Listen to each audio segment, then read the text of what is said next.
territorial delegados territoriais para formação e treinamento.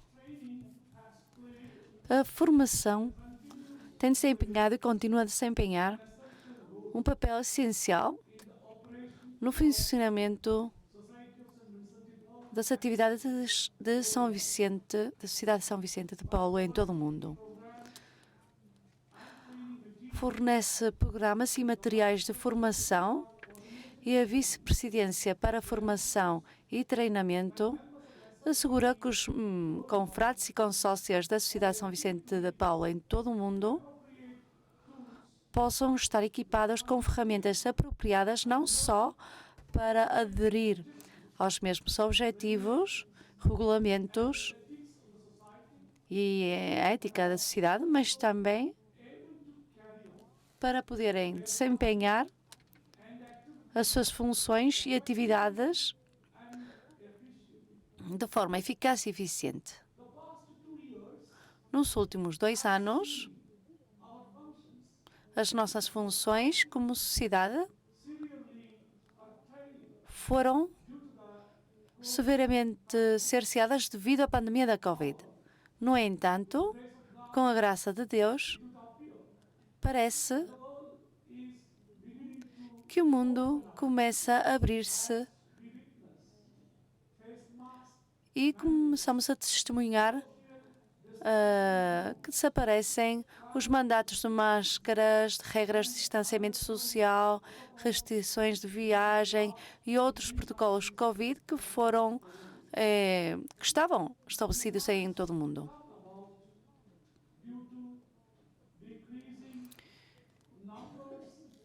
Isto deve-se a uma diminuição do número de infecções e ao abrandamento da transmissão da doença. Durante os últimos 2 anos, quando o Covid estava no seu pico, as restrições ao movimento e ao contato entre pessoas reduziram a nossa capacidade de levar a cabo programas de formação na sua totalidade. É preciso dizer que em algumas áreas os programas de formação continuaram a ser realizados programas de formação por meios virtuais. E esses esforços são altamente louváveis e expressamos o nosso sincero apreço aos delegados de formação que continuaram a fazer a sua tarefa em circunstâncias muito difíceis e a ter a certeza de que os confrades e consórcios não fossem inteiramente privados da formação, muito necessária. Em algumas áreas e países, as coisas eram muito mais difíceis devido à falta de equipamento, acessibilidade à internet, etc.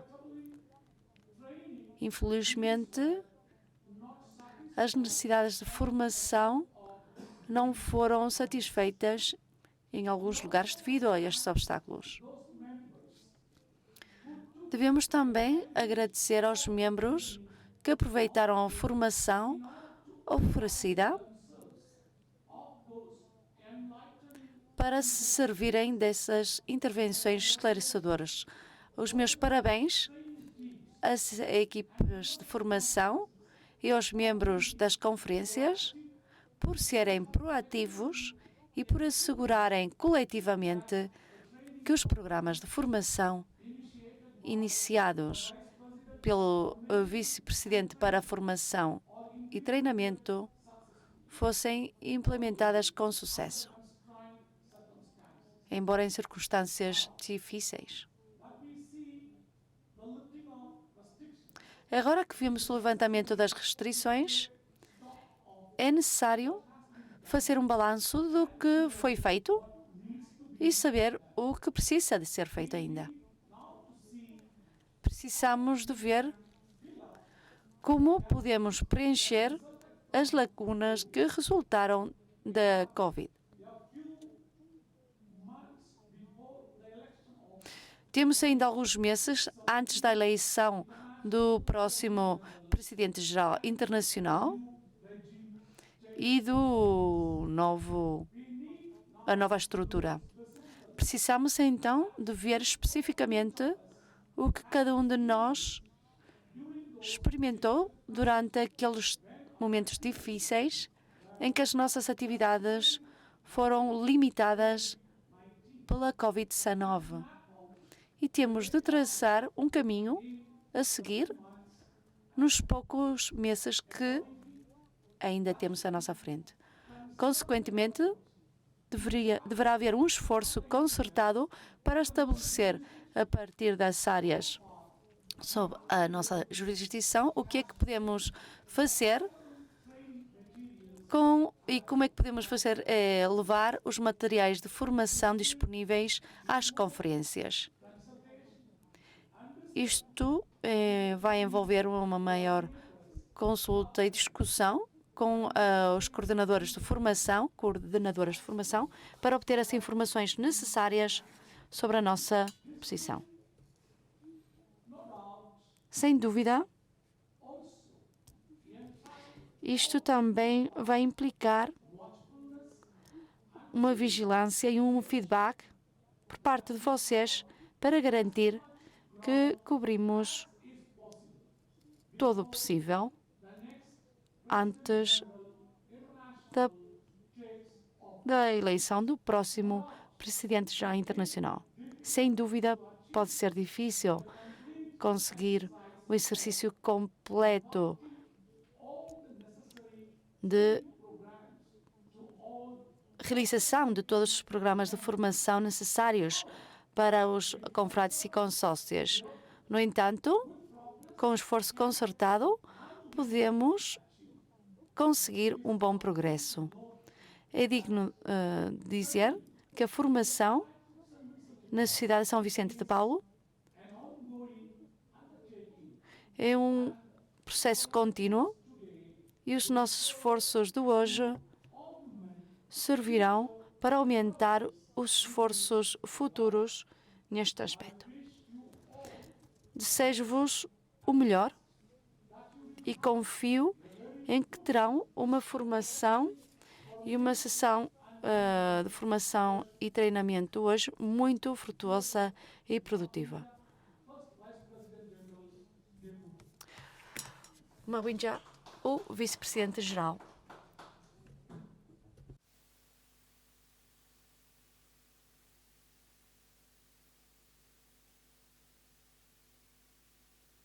Clement Venter quiere compartir con vosotros una pequeña cosa. Good morning, brothers and sisters, once again. Olá, bom dia, confrades e consócias. Uma benção estar aqui hoje.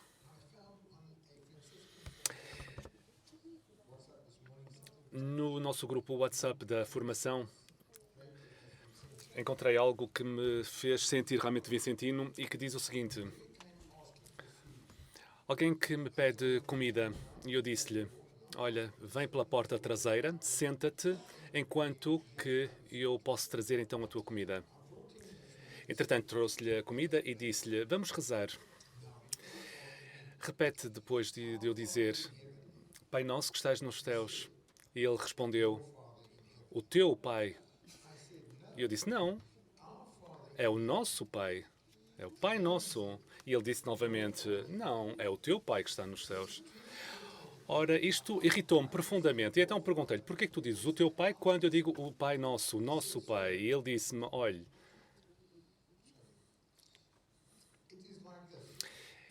é o seguinte, se eu disser o meu Pai, então nós tornamos-nos irmãos. E se nós somos irmãos, então ter-me-ia convidado pela porta da frente e não pelas traseiras. Ter-me-ia convidado para sentar-se à mesa e não no chão.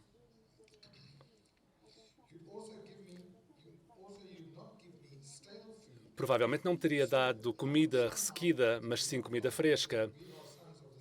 Então não podemos ser filhos do mesmo Pai. Ele pode realmente ser o seu Pai, mas não é o nosso Pai. Ao fim e ao cabo, é Pai de quem? Enfim, foi ele que me ditou a verdade. Muito obrigado.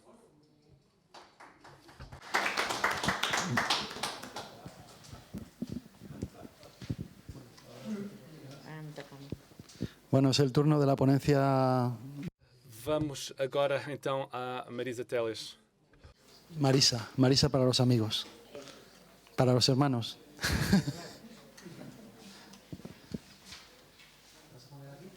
En este lado, aquí, ¿no? Mejor. Sí. ¿Me lo vas pasando tú? Sí. Bueno, buenos días. Espero que todos hayan... Muito bem, espero que tenham aproveitado o vosso descanso também.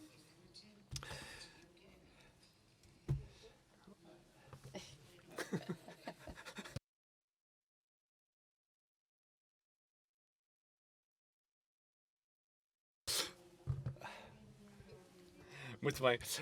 Atendendo a que todos vós dão formação e que também ajudam aqueles a quem dão formação também. E também para outros formadores, pensei que realmente fosse necessário condensar nesta apresentação PowerPoint alguns slides. Não são propriamente conselhos. Eu tenho dois filhos que nem sequer seguem os meus conselhos, pura e simplesmente porque eu sei que eles vão fazer exatamente aquilo que eles querem e não vão seguir aquilo que eu digo. Portanto, por isso é que eu lhes chamei de recomendações.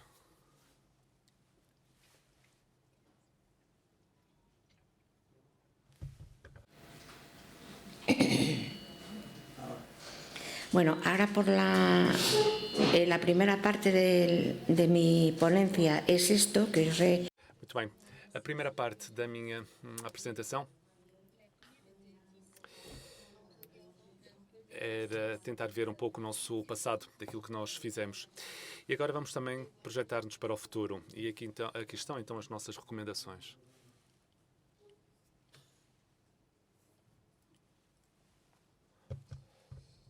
Ya está. Bueno, esto es la regla de oro en...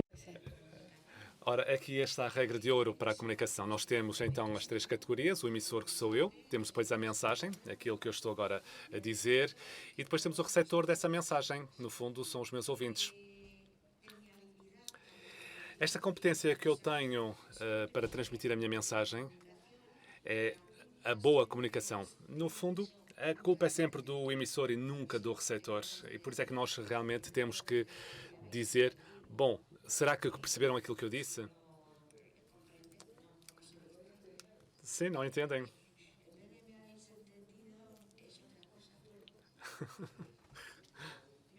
Sim, será que expliquei-me bem?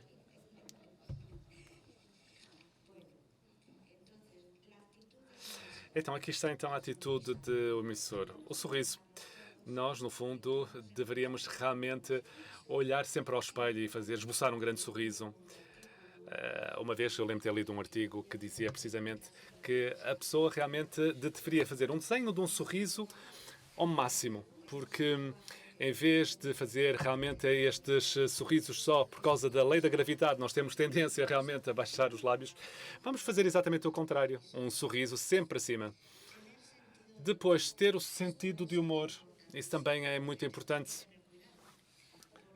Bom, isto é muito importante, mas há que ter cuidado também, porque eu lembro-me que uma vez estava a fazer uma apresentação, ou já não sei o que é que foi, mas estava também a contar um episódio também com o Vicentinos. Estávamos a falar, entretanto, do matrimónio e tal. E eu lembro-me na altura ter dito que já estava casado há mais de 50 anos e que realmente parecia-me imenso tempo. E de facto, houve pessoas que começaram a rir-se, mas houve, entretanto, um senhor que pensou, bom, realmente isto é terrível, porque eu não conseguia fazer essa parte. Tens que realmente dar graças por isso. Portanto, o sentido do humor, de facto, há que realmente ter muito cuidado também com o que nós entendemos por humor. Depois é necessário também olhar para todos. No fundo, sempre há sempre alguém que nos chama a atenção, ou pela sua posição, ou porque nos desperta simpatia, ou porque, enfim, parece-nos estar a ouvir. Mas é importante realmente sempre olhar para todos. Depois também estabelecer aqui um espaço de diálogo. Saber que se alguém que nos interrompe, então dar a oportunidade de ouvir, ou então dizer-lhe, olha, deixe-me só acabar e eu depois respondo à sua pergunta. ou então que responda de imediato. E outro aspecto também que é muito importante, que é a atenção à linguagem não verbal. E eu também já dei formação aqui em Espanha durante muitos anos e havia inclusive um curso para comunicação. E falávamos muito também sobre a questão da linguagem não verbal e a forma como nós estamos vestidos, a maneira como nos movimentamos, a maneira como olhamos. Enfim, tudo isto é muito importante. E a partir daí, há realmente até uma especialidade nessa parte, que é a comunicação não verbal e que se utiliza cada vez mais, inclusive aqui em Espanha, nomeadamente para o mundo político, porque eles normalmente mentem muito, então a linguagem corporal é importante.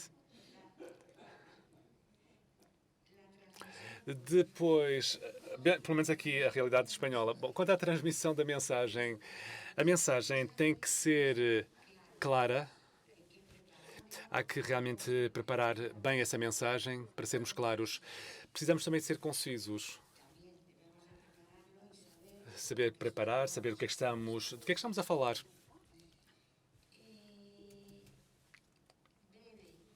Há que ser breve ou sucinto. Um dos nossos confrades, ainda no outro dia falávamos isto com Carlos, um confrade nosso das Astúrias, que dizia que as homilias, portanto esta mensagem, no fundo, devem ser sempre curtas também, onde se aprende muita coisa. É exatamente como as mini-saias. E, portanto, devem ser concisas e realmente curtas. Portanto, saber o que é que se fala. Portanto, são conceitos e às vezes estamos aqui a falar e muitas vezes nós falamos de uma coisa e outras pessoas falam de outra. Por isso é que realmente nós temos que ter muito cuidado também com os nossos conceitos. E depois tem que ser tudo muito bem sistematizado, porque há que realmente preparar tudo, escrever numa folha de papel o que vamos querer dizer, com uma determinada estrutura e sobretudo, não nos perdermos também em dizer coisas depois, em divagarmos, no fundo, que nem sequer vem a propósito. Eu lembro que na faculdade eu tinha realmente professores desse tipo. Eram pessoas que sabiam tanto e nós sabíamos que eles sabiam, de facto, mas depois a pessoa nem sequer se percebia o que é que eles estavam a dizer, porque realmente era um mundo de conhecimento e muito difícil depois de expressarem. Portanto, há que sistematizar tudo aquilo que se vai dizer. Depois vem a motivação, que é encontrar a tecla. Nós todos temos realmente uma tecla. Basta pressionar essa tecla, das duas uma. Ou vamos motivar-nos a nós próprios ou os outros.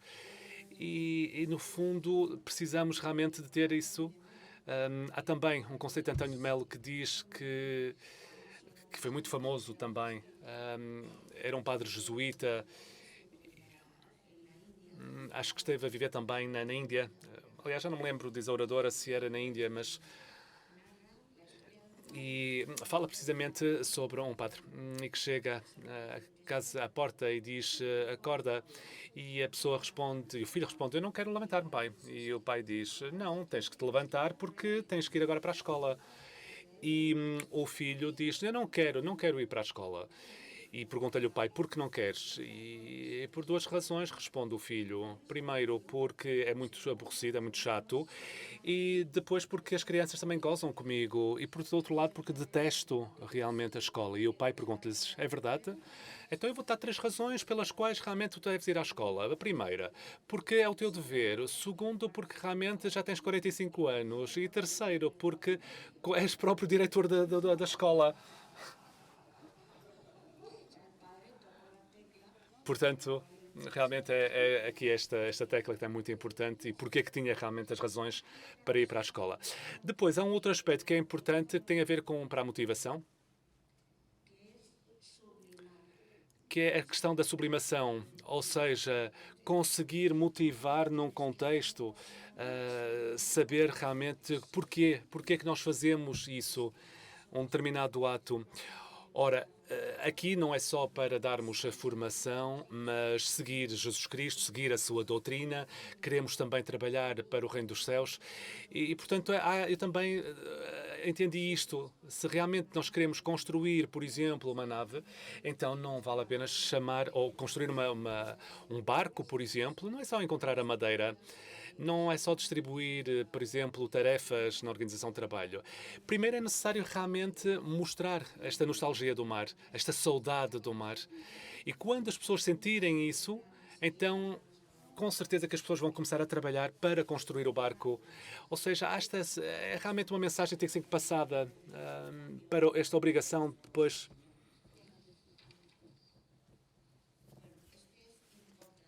Bom, tudo isto é muito importante. O saber escutar, por exemplo, de facto isto já daria para só para isto daria um curso em si. Como é que eu posso escutar? Bom, primeiro temos que realmente esquecer o nosso eu quando estamos à escuta. Aquela questão das homilias, por exemplo, que devem ser curtas e concisas. A mesma coisa, realmente, nós também temos que esquecer o nosso próprio eu e pensarmos no outro. Aquilo que a outra pessoa nos diz. Bom, tentar evitar muito ruído, porque na comunicação nós chamamos de ruído tudo o que interfere na nossa mensagem. E o Renato, por exemplo, deixou cair já não sei o quê, fez um barulho. Foi um barulho, foi um ruído físico, de facto. E podemos estar aqui a falar com uma pessoa, por exemplo, e a pensar o que é que vamos dizer, por exemplo, o que é que eu vou comer hoje. Pensar completamente em coisas diferentes, ou ir buscar o filho à escola, por exemplo. Depois temos que aceitar também esta mensagem de uma forma completa, mas sem interrupções. Ou seja, deixar a pessoa poder falar. Ou seja, deixar que as pessoas consigam expressar as suas ideias. Depois, adaptarmos à linguagem também que possa ser diferente àquilo que nós fazemos. Isso vale também quando nós fazemos as nossas visitas domiciliárias aos necessitados. Temos a nossa cultura, temos uma linguagem completamente, ou uma língua completamente diferente, até com registros diferentes, e tentar, no fundo, adaptar a nossa linguagem. Temos também que ser empáticos com outra pessoa também. No fundo, colocarmos-nos no lugar do outro, ouvir aquilo que ele está a dizer e realmente pensar realmente que quando eu tenho alguma coisa, tenho que transmitir, por exemplo, a minha dor. E se eu conseguir fazê-lo, eu vou também perceber a dor que o outro também está a passar e eu próprio vou sentir essa dor. Bom, e isto seja para o bem ou para o mal, obviamente se a pessoa estiver a rir-se, então eu também tenho que sorrir com a pessoa. E por último, temos também que falar de Deus, do seu amor e da própria redenção, que é algo de facto que para mim foi uma revelação também, poder partilhar esta redenção com Jesus e penso que é muito gratificante. Eu próprio acabei de ler agora um livro que foi um padre jesuíta que me recomendou a sua leitura. Deixem-me ver se eu tenho aqui comigo. Ou pelo menos tenho aqui uma anotação e queria partilhar isso convosco.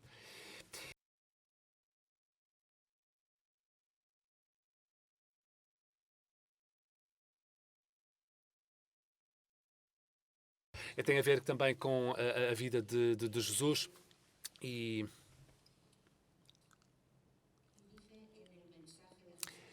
diz a seguinte mensagem de Jesus.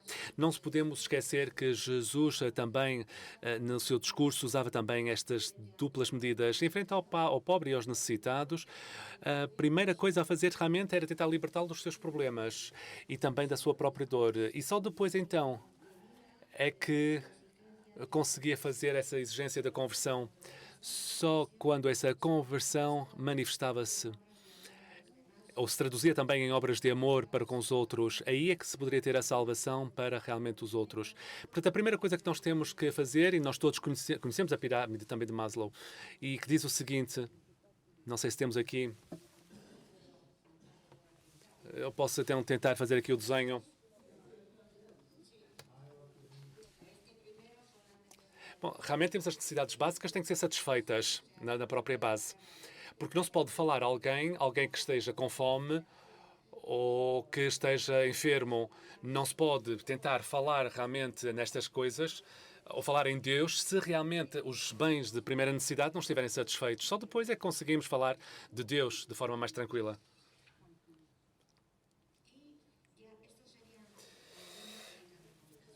E pronto, são estas as recomendações e depois poderão utilizá-las da melhor forma. Vamos agora passar então à segunda parte desta apresentação e muito breve.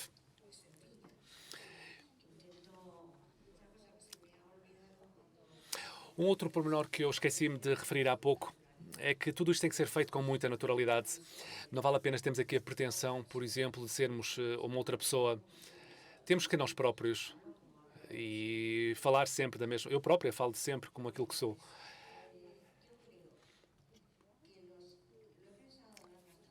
Bom, pensei realmente os termos de formação universal básica que estão aqui listados. Tem a ver com a espiritualidade vicentina.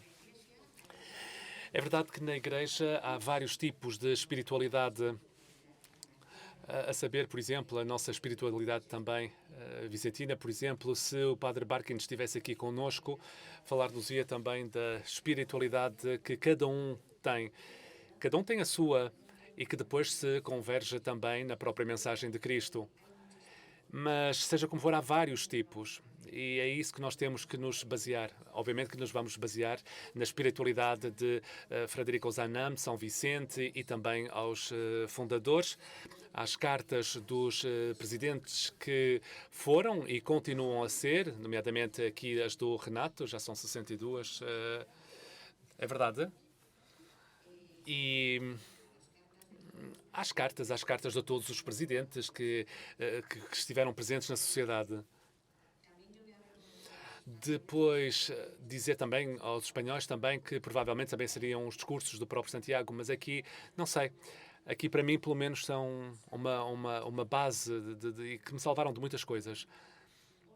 Depois, tem a ver também com a história da própria sociedade de São Vicente de Paulo, que é muito importante. É necessário também aprofundarmos estas questões com os fundadores, porque graças também a esse período, enquanto que o Renato também já tinha referido do concurso para os fundadores, e aí podemos ler um pouco sobre a biografia de cada um deles e saber um pouco mais. E há que realmente também compreender as raízes da sociedade. E eu lembro-me que quando era mais jovem, que realmente que me tentavam sempre ensinar alguma coisa, mas que de uma forma quase que imposta.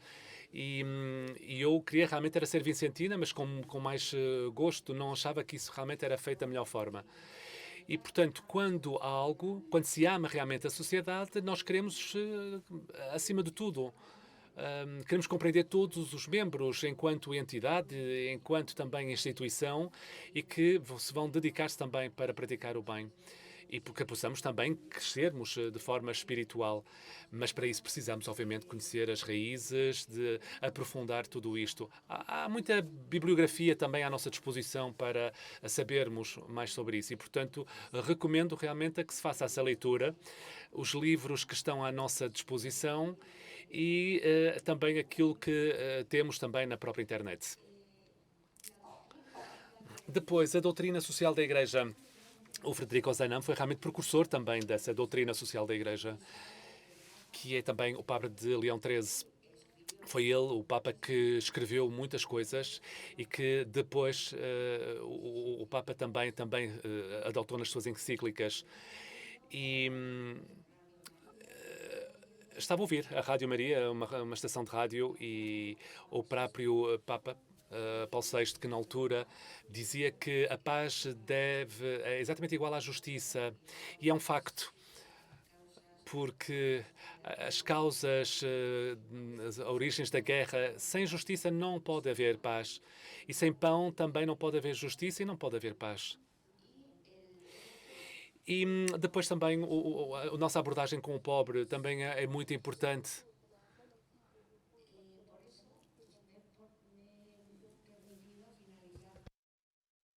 E vou só concluir com este slide.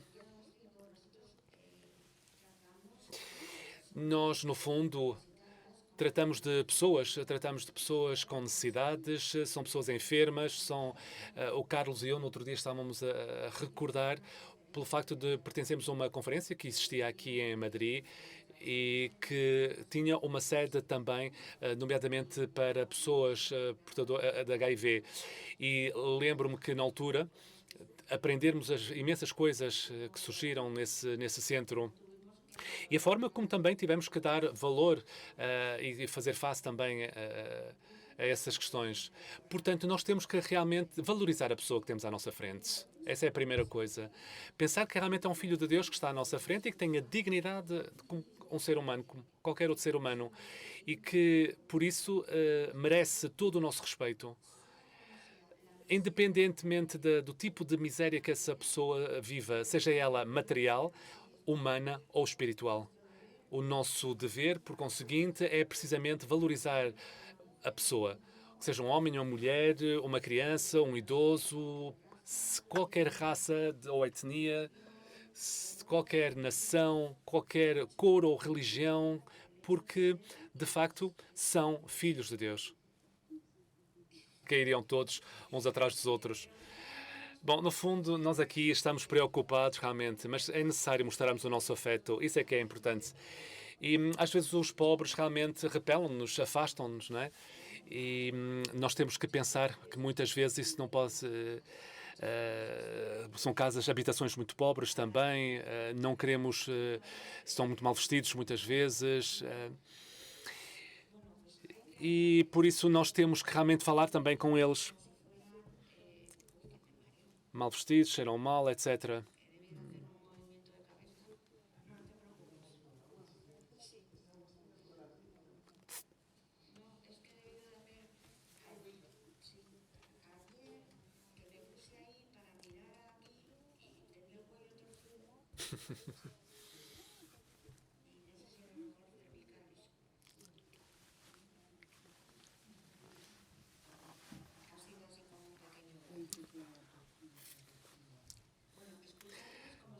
Muito bem, nós temos que ouvir essas pessoas como se fossem os nossos amigos. Não podemos dizer, coitadinho, o que é que se passa contigo? Não, temos que falar com as pessoas realmente com essa empatia, como realmente fosse um nosso amigo. E de pensar, bom, não é dizer, porque a pessoa mereceu isto ou aquilo, coitado. Não, temos que realmente mostrar preocupação, mas falar das coisas que nos falem sobre as suas famílias, por exemplo. Enfim, dar-lhes um certo espaço também para falar, porque muitas vezes pensamos, bom, eu vou tentar resolver tudo, só falo eu, só falo eu, só falo eu, e não deixamos sequer o espaço para o outro. Precisamos ser sempre educados. Ou seja, também dar-lhes essa oportunidade de servir, estabelecer uma relação que seja simétrica, porque às vezes pode não ser possível, mas há que tentar chegar a essa simetria perfeita.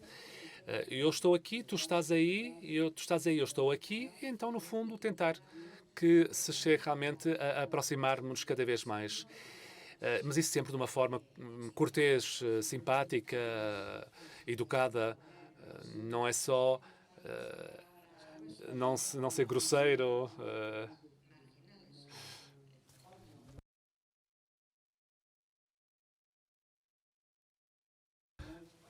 Sim, em espanhol dizemos muitas vezes os cunhos. Bom, não permitir sequer palavrões ou blasfémias, isso não. E também tentar descobrir o seu potencial. Nós temos a tal tecla que podemos suprimir ou carregar e temos esse potencial para então ouvir. Se soubermos ouvir e deixarmos os outros expressarem-se, então vamos realmente descobrir esse mesmo potencial e que ele é muito importante e nós temos que realmente trabalhar nesse sentido para que não só se sintam dignos, mas que possam realmente saber o caminho que têm que percorrer. No fundo, ajudá-los a caminhar para que tudo seja realmente seguro em termos de escolas, em termos de artistas, enfim, descobrir o potencial que essas pessoas têm e tentar ajudá-las. E quando for a crítica, que seja construtiva, ela pode ser feita, mas de forma construtiva e positiva. Não basta só criticar negativamente, porque é isso, é dar valor à pessoa.